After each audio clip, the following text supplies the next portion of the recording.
मेरा नाम हमीद है और मैं एक भिखारी था, एक फकीर, भीख मांगने वाला। यही मेरे नाम थे और यही मेरी पहचान बन चुकी थी। लोग मेरा असली नाम तक नहीं पूछते थे, बस दूर से देखकर कहते कि यह वही गंदा सा भिखारी है जिसके बाजू पर बड़ा सा नासूर है।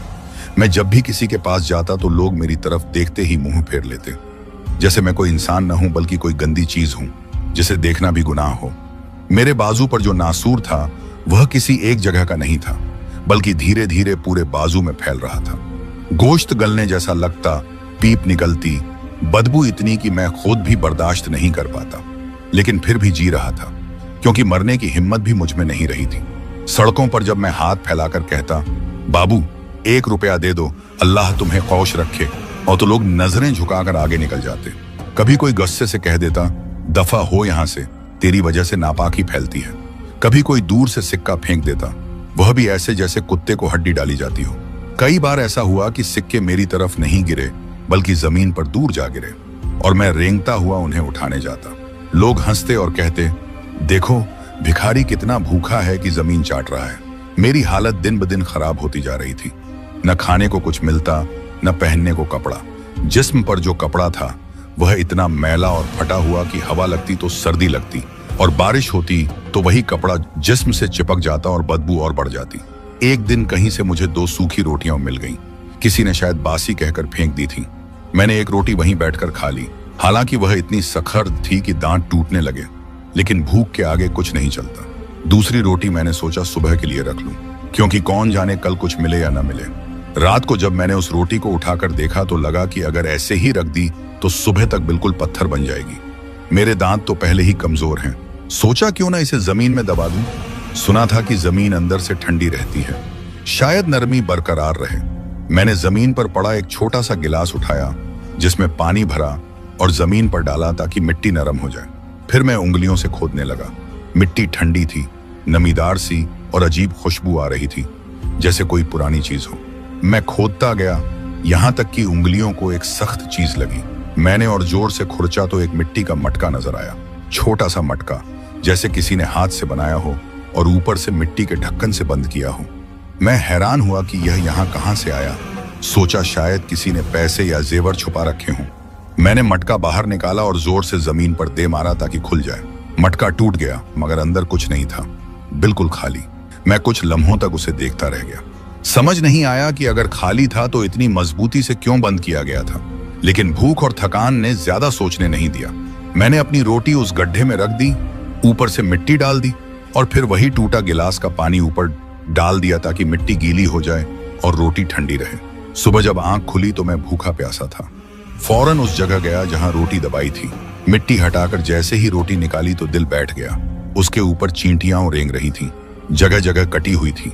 मैंने रोटी उठाई, लेकिन वह टूट गई और अंदर से चींटियां निकल आई।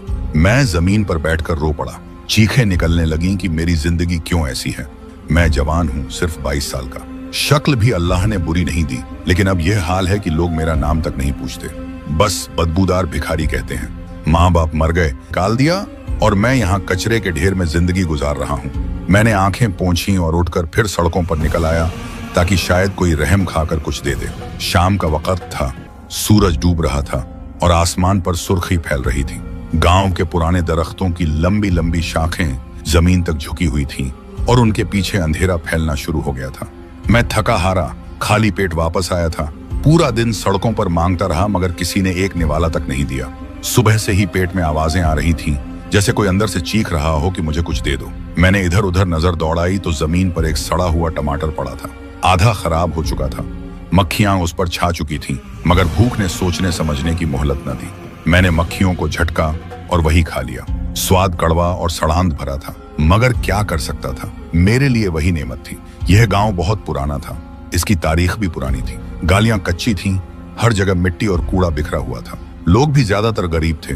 अपनी रोजी कमा लें तो बड़ी बात समझते थे, दूसरों की मदद करना जैसे भूल ही गए हों। मैं वापस उसी बड़े दरख्त के नीचे आकर बैठ गया जो मेरी पनाहगाह था। वही मेरा घर था, वही मेरा बिस्तर। कभी सोचता कि काश कोई मुझसे इंसानों जैसा सलूक कर ले, लेकिन यह ख्याल भी जल्द मर जाता, क्योंकि हर रोज लोगों की नजरों से मिलने वाला जिल्लत भरा रवैया मेरी उम्मीद खत्म कर देता। मैं उसी मायूसी में डूबा बैठा था कि अचानक मेरे सामने कोई आकर रुकी। मैंने सर उठाकर देखा एक लड़की खड़ी थी। मैं चंद लम्हों तक उसे देखता रहा, जैसे कोई ख्वाब देख रहा हूं। वह लड़की बहुत हसीन थी। उसने रेशमी लिबास पहना हुआ था, शायद सिल्क का कोई हल्के रंग का फ्रॉक जिस पर बारीक कढ़ाई थी। उसके ऊपर एक लंबा सा दुपट्टा था जो जमीन को छू रहा था। बाल खुले थे, हवा में हल्की सी लहर बनाते हुए उड़ रहे थे और चेहरे पर ऐसी मुस्कान थी कि मेरा दिल धक से रुक गया। हाथ में एक प्लेट थी जिसके ऊपर दूसरी प्लेट रखी थी और उसमें से खुशबू आ रही थी, ऐसी खुशबू जो शायद सालों से नहीं सूंघी थी। खाने की खुशबू जिसने मेरी रूह तक को जगा दिया। वह आहिस्ता से बोली, खाना खा लो। मैं सकते में आ गया, सोचा शायद वहम है। हिचकिचाते हुए कहा, तुम मेरे लिए लाई हो?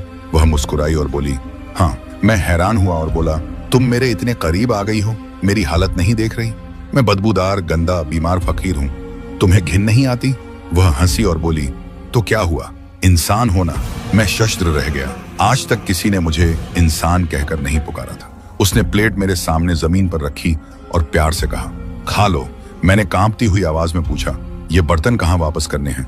वह बोली, छोटी की पिछली तरफ मेरा घर है, कल वापस कर देना। मैंने कहा, ठीक है। और वह पलटी तो भी हंसती रही, जैसे मेरे गम को महसूस ही ना कर रही हो, जैसे सब ठीक हो जाने वाला हो। मैं हैरान होकर उसे जाता देखता रहा, फिर कांपते हाथों से प्लेट का ढक्कन उठाया तो आंखों में आंसू आ गए। प्लेट में बिरयानी थी, खुशबूदार गरम बिरयानी। ऊपर एक बड़ा सा तला हुआ मुर्गी का टुकड़ा था, 2 कबाब भी थे, साथ सलाद और रायता। मैं दंग रह गया। इतना अच्छा खाना तो शायद बचपन में भी नहीं खाया था। मैंने दोनों हाथों से खाना उठाया और खाने लगा। जल्दी जल्दी निवाले भरने लगा, जैसे कोई मुझसे छीन लेगा। हर निवाले के साथ आंखों से आंसू बह रहे थे। पेट भरने के बाद ऐसा सुकून मिला कि जिस्म का बोझ हल्का हो गया। मैं वहीं दरख्त के नीचे लेट गया और सालों बाद नींद आई, वह भी इतनी गहरी कि कोई ख्वाब ना आया। अगले दिन सुबह जल्दी उठकर गांव के एक पुराने नलके पर बर्तन धोए और छोटी की तरफ रवाना हो गया। छोटी कोई पहाड़ नहीं थी, बल्कि बरसों के कूड़े कचरे और मिट्टी का ढेर था, जिसे सब छोटी कहते थे। उसके पीछे झोंपड़ियां थीं जहां गरीब लोग रहते थे। मैं सोच रहा था कि वह कौन हो सकती है, इतने अच्छे कपड़े पहनने वाली लड़की यहाँ क्यों रहती होगी। जब वहां पहुंचा तो हैरान रह गया। अब वहां कुछ भी नहीं था, न कोई घर, न झोंपड़ी, बस खाली मैदान, जैसे कभी कुछ था ही नहीं। मैं परेशान होकर इधर उधर देखने लगा। तभी एक बूढ़ा आदमी पास से गुजरा। मैंने पूछा, यहाँ तो घर थे, उनका क्या हुआ? उसने कहा, हुकूमत ने जगह साफ करवा दी। बरसों पहले यहाँ सब कुछ हटा दिया गया था, अब तो कोई नहीं रहता। मेरा दिमाग घूम गया। मैंने कहा, लेकिन एक लड़की ने मुझसे कहा था कि मेरा घर छोटी के पीछे है। उसने मुझसे बर्तन वापस लाने को कहा था। बूढ़ा आदमी हैरत से मुझे देखने लगा, फिर बिना कुछ कहे चलता बना। मैं वापस जाने लगा तो अचानक किसी ने मेरे कंधे पर हाथ रखा। मेरा दिल उछल गया। मैं पलटा तो वही लड़की खड़ी थी। मैंने घबरा कर कहा, तुम यहाँ कैसे? मैं तो समझा यहाँ कोई नहीं रहता। वह मुस्कुराई और बोली, ले आए बर्तन? मैंने कहा, हाँ, मगर तुम कह रही थी कि यहाँ तुम्हारा घर है और यहाँ तो कुछ भी नहीं। इस बात पर भी वह हंसी और बोली, घर भी बन जाएगा, फिक्र न करो। मैं उसके अल्फाज पर खामोश हो गया। न जाने क्यों उसकी मुस्कान में अजीब सा सुकून था। फिर उसने आहिस्ता से कहा, मेरे पास तुम्हारे लिए कुछ है। मैंने हैरत से पूछा, क्या? तो उसने अपने लिबास के अंदर से एक छोटी सी डिब्बी निकाली। मैंने देखा तो वह किसी मरहम जैसी लग रही थी। उस पर कोई नाम नहीं लिखा था, न कोई मोहर थी, जैसे कोई पुरानी चीज हो। उसने कहा, यह अपने जख्म पर लगा लेना, ठीक हो जाओगे। मैं हंसने लगा और बोला, ये नासूर है। नासूर कभी ठीक नहीं होता, ये तो बढ़ता ही जाता है। वह पुरएतमाद लहजे में बोली, अल्लाह का नाम लेकर लगाना, तुम ठीक हो जाओगे। उसने इतने यकीन से कहा कि मेरे पास बोलने को कुछ न रहा। मैंने डिब्बी ली और आहिस्ता से कहा, शुक्रिया, फिर पलट कर चल दिया। दिल में एक ही सवाल था, यह लड़की कौन है? मुझे तो 3-3 दिन भूखा रहने की आदत थी। मेरा जिस्म भूख सहने का आदी हो चुका था, इसलिए जो खाना मैंने कल रात खाया था उसी से अब तक सैर था। पेट भरपूर महसूस हो रहा था, मुझे कोई भूख नहीं लग रही थी। मैं इस बात पर भी हैरान था कि इतना सा इंसान हूँ और 2 दिन बाद भी भूखा नहीं हूँ। फिर अचानक ख्याल आया कि उस लड़की ने मुझे एक मरहम दी थी। मैंने सोचा, चलो लगा ही लेता हूँ, क्या फर्क पड़ेगा। वैसे भी जख्म तो ठीक होना नहीं और वक्त काटना तो है ही। मैंने अपने जख्म को थोड़ा सा साफ किया, पानी डालकर मिट्टी वगैरह हटा दी और फिर वह मरहम लगा ली। मरहम ठंडी सी लगी, जैसे जिस्म में सुकून उतर रहा हो। फिर मैं वहीं दरख्त के नीचे बैठ गया और थोड़ी ही देर बाद आंख लग गई। मेरी जिंदगी बस यूं ही गुजर रही थी, दिन को भी सोता, रात को भी। न कोई मकसद था, न कोई ख्वाहिश। मैं अपनी जिंदगी खत्म नहीं करना चाहता था, लेकिन जीने की कोई वजह भी नहीं थी। बस एक ही बात जहन में रहती, अगर मैंने अपनी जान ली तो अल्लाह मुझे माफ नहीं करेगा, सजा देगा। और मैं जहन्नम में जाऊंगा।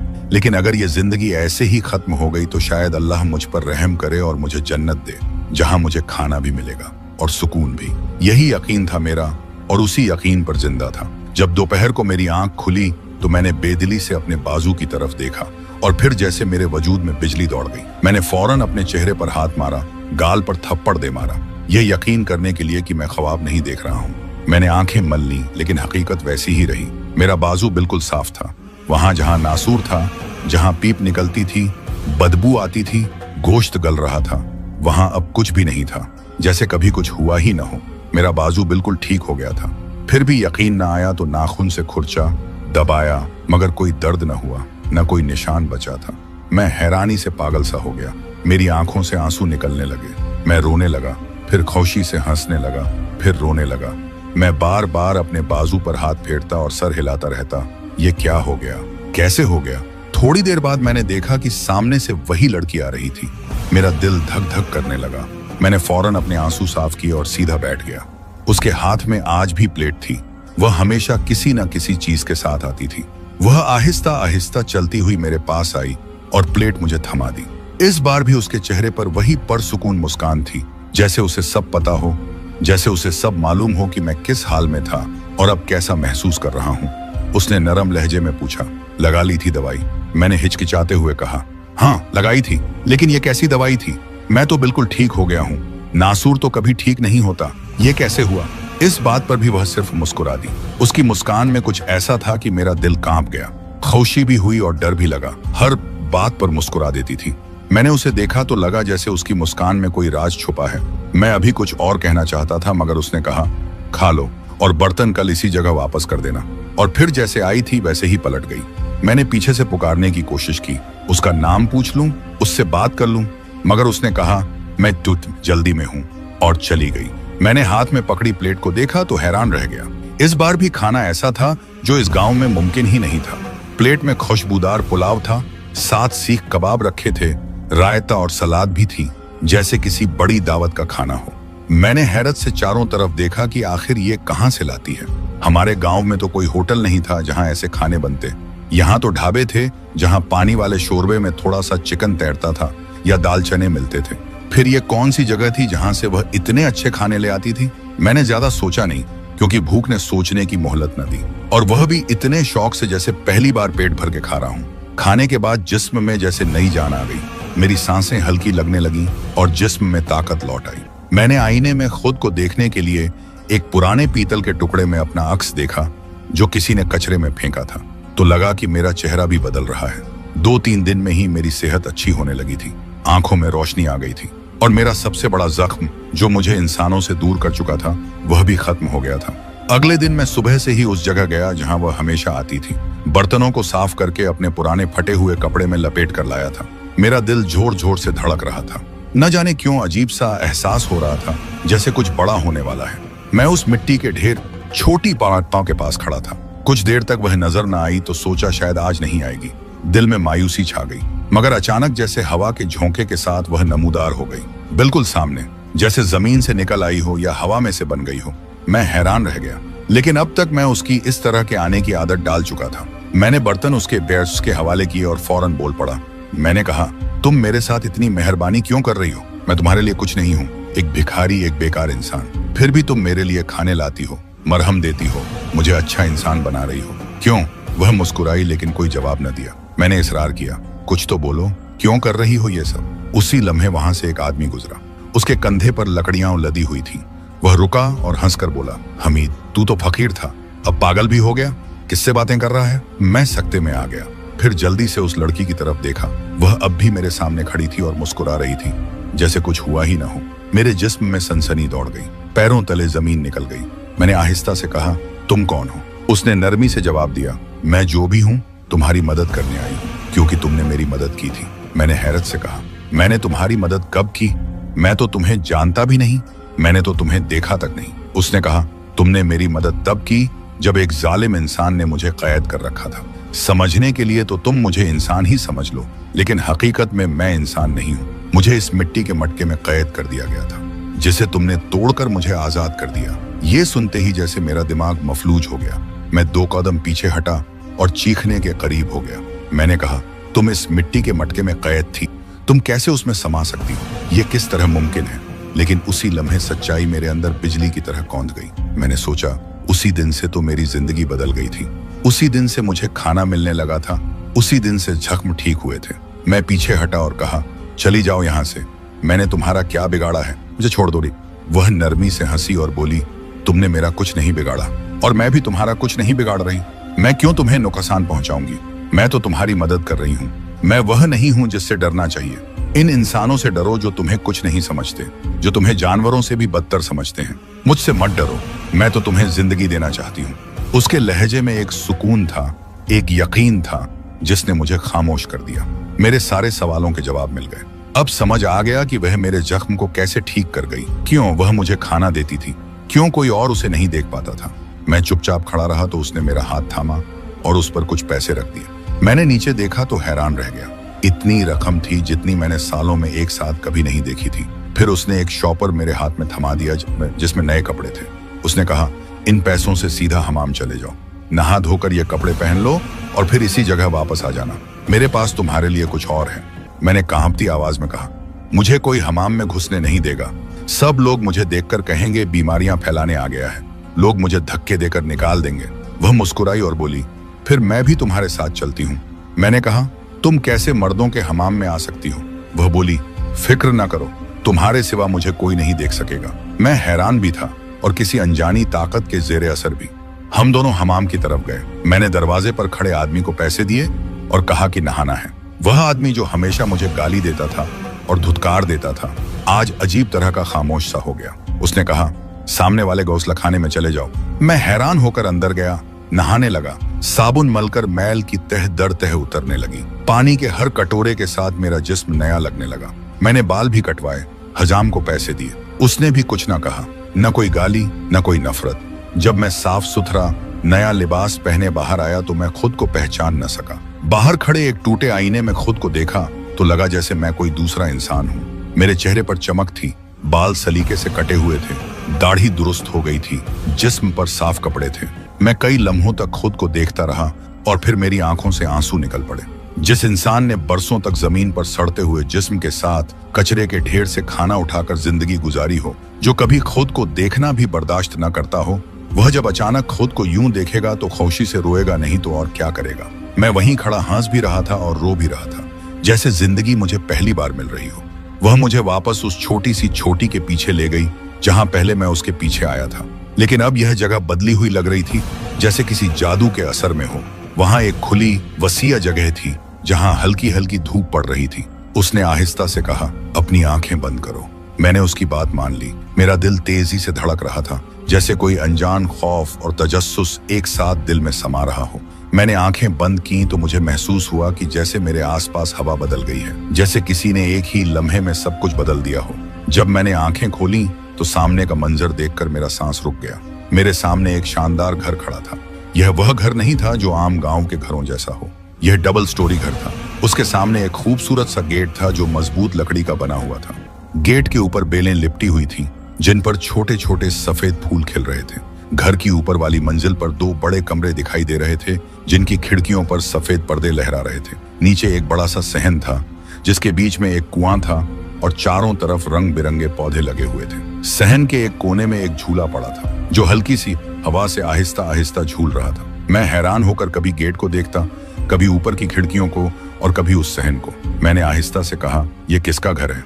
उसने मुस्कुराकर कहा, यह तुम्हारा घर है। इस घर में वो सब कुछ है जो तुम्हें चाहिए। न सिर्फ घर बल्कि तुम्हारे लिए एक जरिया ए रोजगार भी है। मैंने पलटकर देखा तो बाहर एक बिल्कुल नया मंजर था। लकड़ियों के बड़े बड़े ढेर लगे हुए थे।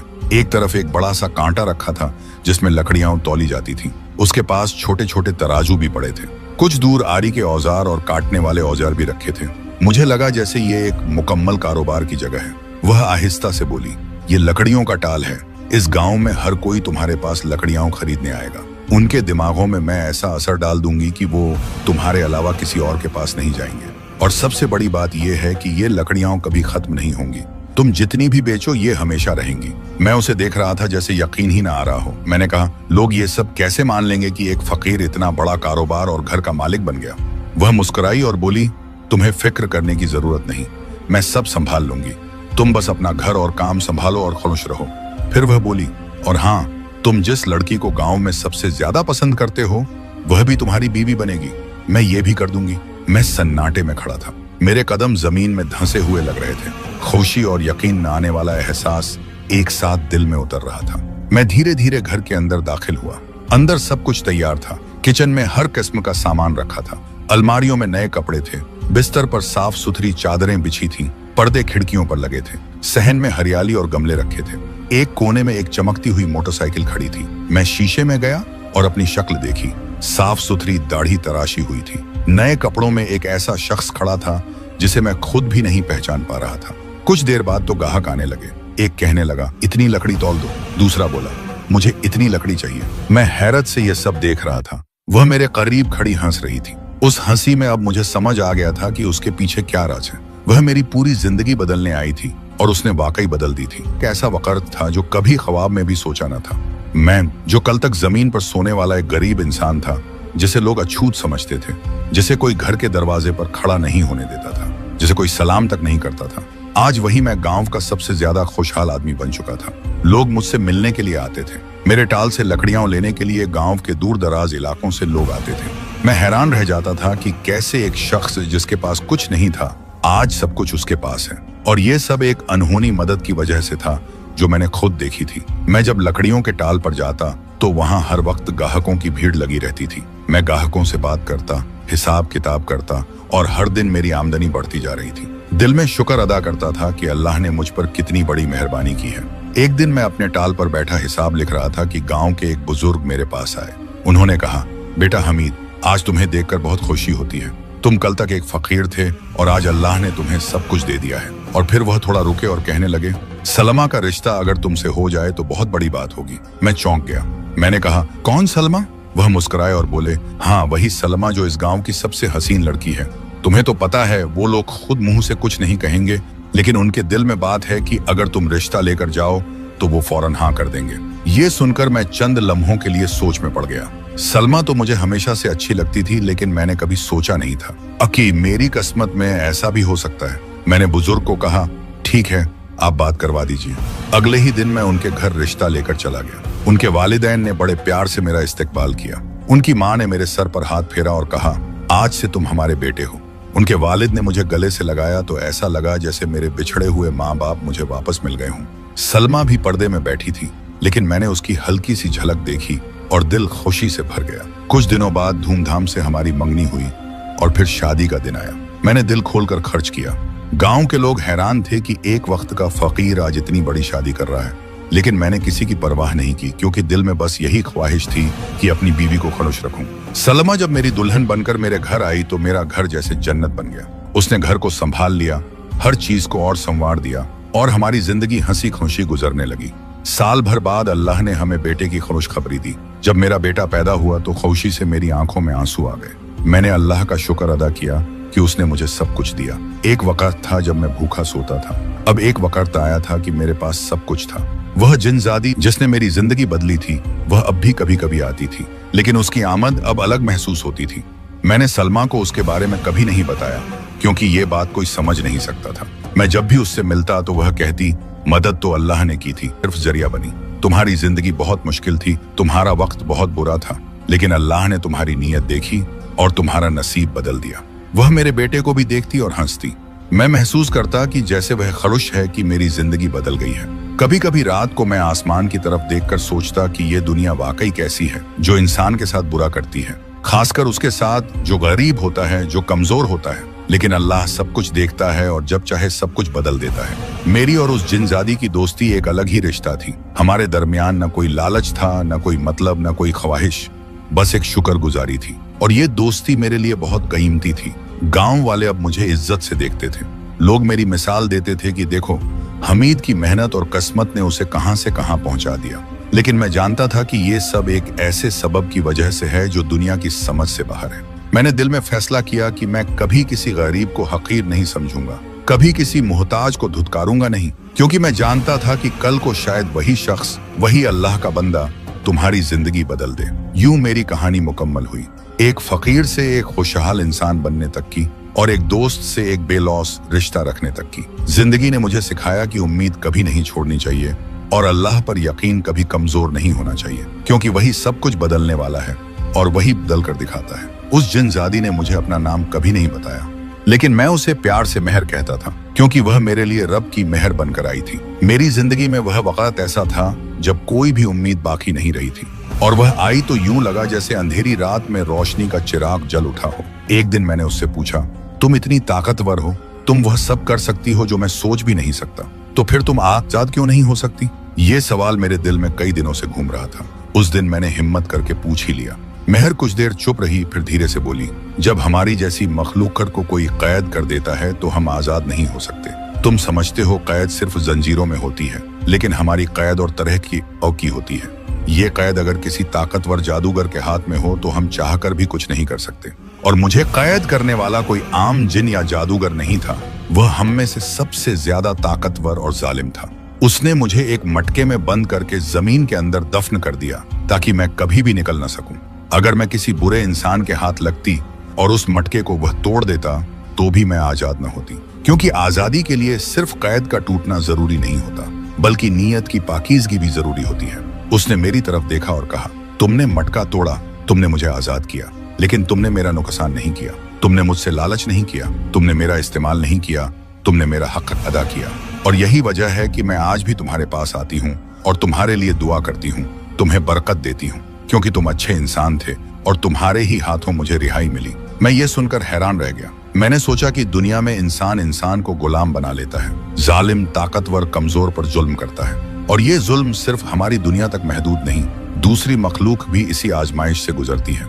मैंने मेहर को देखा और दिल ही दिल में सोचा कि अल्लाह ने कितना बड़ा करम किया है कि मुझे उसकी आजादी का जरिया बनाया। मैंने उस लम्हे फैसला किया कि मैं अपनी अच्छाई को कभी खत्म नहीं होने दूंगा, क्योंकि अच्छाई ही सबसे बड़ी ताकत है। उसके बाद मेरी जिंदगी में एक और तब्दीली आई। सर्दियां आ रही थीं। गांव के कुछ लोग ऐसे थे जिनके पास लकड़ी खरीदने के लिए पैसे नहीं होते थे। उनके बच्चे ठंड में कांपते, उनके घरों में आग जलाने को कुछ न होता। मेरे पास अल्लाह की दी हुई लकड़ियों का टाल था, और मेरी लकड़ियां कभी खत्म नहीं होती, न गीली होती न कम होती, हमेशा सूखी रहती, जैसे किसी ने उन्हें कभी खराब होने ही न दिया हो। मैंने फैसला किया कि मैं उन गरीबों को मुफ्त में लकड़ियां दूंगा। जो भी मेरे पास आता और कहता कि भाई हमारे पास पैसे नहीं हैं, तो मैं मुस्कुराकर कहता, जाओ जितनी चाहो ले लो। पहले पहले लोग हैरान हुए कि मैं ये सब क्यों कर रहा हूँ, लेकिन फिर सब समझ गए कि जब अल्लाह देता है तो बंदे को दूसरों के लिए जरिया बना देता है। मैं जब उन गरीबों के घरों में जाकर देखता कि बच्चे आग के पास बैठे खुश होकर हंस रहे हैं, तो मेरे दिल में सुकून उतर जाता। मैं समझता कि शायद यही वजह थी कि मेहर मुझे कहती थी, अल्लाह ने तुम्हें इसलिए चुना क्योंकि तुम्हारे दिल में दूसरों के लिए भलाई है। और शायद उसी भलाई की वजह से मेरी लकड़ियां भी कभी खत्म न होती, मेरा माल कभी कम न होता, और मेरे दिल में कभी खौफ न रहता। मेहर अब भी कभी कभार आती थी। हम घंटों बैठकर बातें करते। वह कभी अपने जहां की बात करती, कभी मेरी दुनिया की कहानी सुनती, और जब रुखसत होती तो ऐसे लगता जैसे कोई दुआओं की चादर ओढ़ा गया हो। मैं शुक्र अदा करता कि अल्लाह ने मेरी जिंदगी में ऐसा मुआवजा भी दिखाया है, और मैं उस मुआवजे का अमीन बनकर जीता रहूंगा।